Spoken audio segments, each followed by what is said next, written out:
주식시장이 2000년 이후 최대 폭등이에요. 쉽게 말하면 거의 말입니다. 24년 6개월, 7개월 만에 최대로 올라갔다는 거예요. 최대로. 한번 보실래요? 와, 코스피 상반기 상승률 추이를 보면요. 전년 종가 대비 6월 종가 기준입니다. 1999년에는 56.99%. 이때 난리였죠. 예, 코스피 주가가 883까지 올라가면서 56.99%니까 뭐 장난이 아니었습니다. 이게 1997년 말에 IMF 외환위기가 와서 1998년에 주가가 완전히 무너졌거든요. 그게 회복돼서 1999년 6월에는 회복이 엄청나게 많이 됐다는 뜻이에요. 예, 그래서 56.99% 상승률 역대 최고입니다. 2021년에는 14.73%가 올라서 3296.68까지도 올랐고요. 2022년에는 마이너스였어요. 21.66%. 그리고 2023년에는 14.66%가 올랐고요. 2024년에는 5.37% 올랐습니다. 2759.81을 기록을 했으니까요. 그런데 2025년 6월 27일 현재입니다.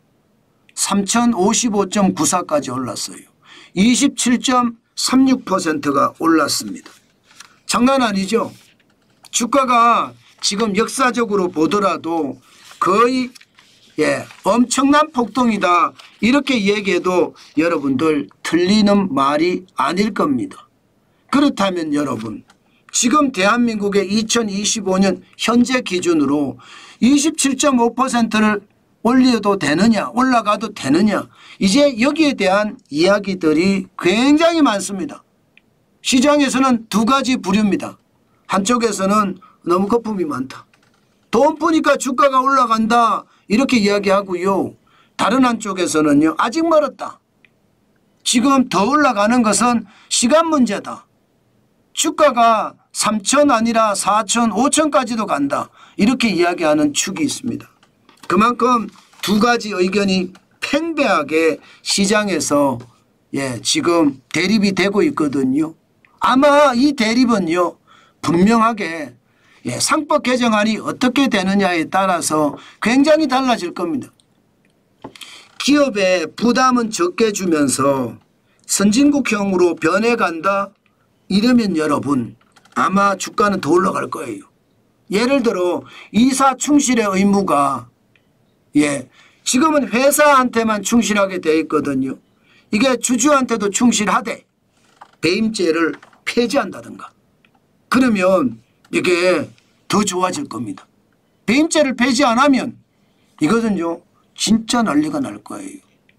전 세계에서 배임죄가 있는 나라가 그렇게 많지 않아요. 우리나라도 선진국형이면 배임죄가 최소로 되든가 아니면 없어지는 게 맞아요. 저는 없어지는 게 맞다고 생각해요. 게다가 특정 경제 가중처벌 이건 아예 없어져야 돼. 배임죄에서는요. 그게 필요합니다. 또한 독립이사를 어떻게 할 건가 감사위원회 분리선출을 어떻게 할 것인가 집중투표제나 전자주주통해 특히 말입니다. 가장 시장에서 예의주시하는 건 요 3% 룰이에요. 3% 룰은요. 상장사가 감사를 선임할 때 해당 회사의 지배주주가 의결권 주식의 최대 3%만 행사하도록 제한하는 거거든요. 내가 주식을 50%를 갖고 있어도 감사를 선임할 때는 3%밖에 행사를 못한다는 뜻이에요. 이게 이제 어떻게 될 것인가 그게 아마 시장에서는 최대 관건이에요.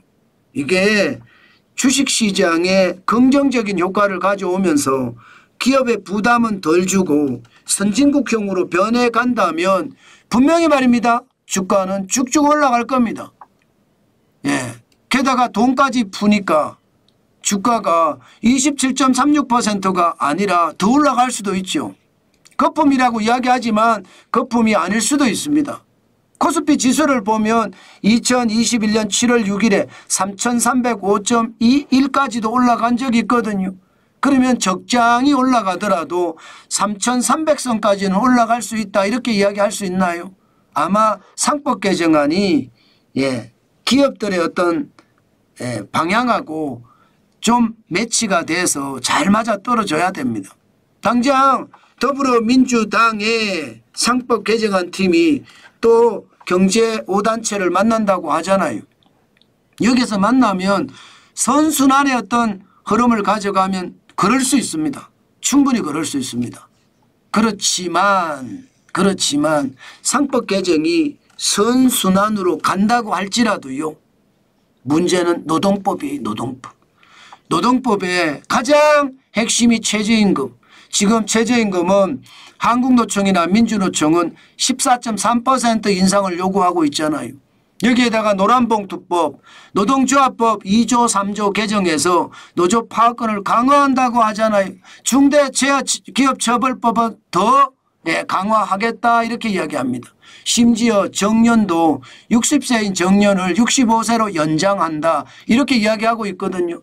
여기에다가 퇴직금 누진제 이거 장기 근속 근로자에게 추가 퇴직금을 지급하는 방안도 이거 만들어낸다 이야기합니다. 이렇게 지금 이재명 정부는 노동계에 빚을 많이 졌어요.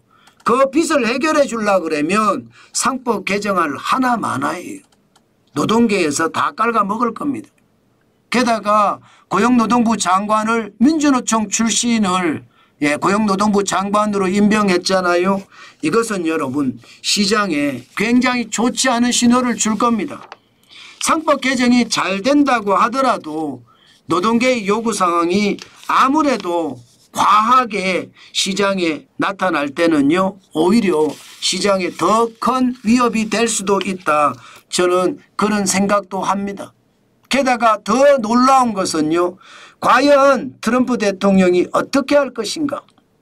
이 트럼프 관세가 우리에게는 아마 관심사 중에 가장 큰 관심사입니다. 주가가 계속 올라가려면 트럼프 관세가 어느 정도 뭐라 그러나요? 유의적이 돼야 된다고 생각하나요? 좀 좋은 방향으로 가야 되잖아요. 그런데 만약에 트럼프 관세가 25%를 매긴다? 협상이 제대로 안 돼서 기본관세 10%에다 상호관세 15% 매긴다? 이렇게 되면 주식시장에도 엄청 충격을 줄 거고요. 심지어 관세 협상이 제대로 안 되네? 그래서 징벌적으로 50%를 매긴다? 이렇게 나오면 시장의 위험은 제가 봐도 더 커질 가능성 굉장히 있습니다. 그만큼 시장의 위험 있으니까 시장을 지금 최대 폭등으로 갔다고 해서 너무 시장을 경계감을 가지고 안 보는 것 위험합니다. 경계감을 가지고 봐야 됩니다. 저는 기본적으로요. 외국인들이 어떻게 움직일 건가 그게 관건이라고 생각해요. 외국인들이 계속 들어오면 주가는 계속 올라갈 거예요. 그러나 외국인들이 빠져나가기 시작하면 트럼프 관세에 대한 어떤 두려움이 있고 공포가 있다는 뜻이거든요. 그게 아마 시장에 버블이 붕괴되는 그런 상황까지도 오지 않을까. 저는 그런 예측도 해봅니다. 그만큼 말입니다. 시장의 불안감은 크다. 그렇게 여러분들에게 말씀 올리겠습니다.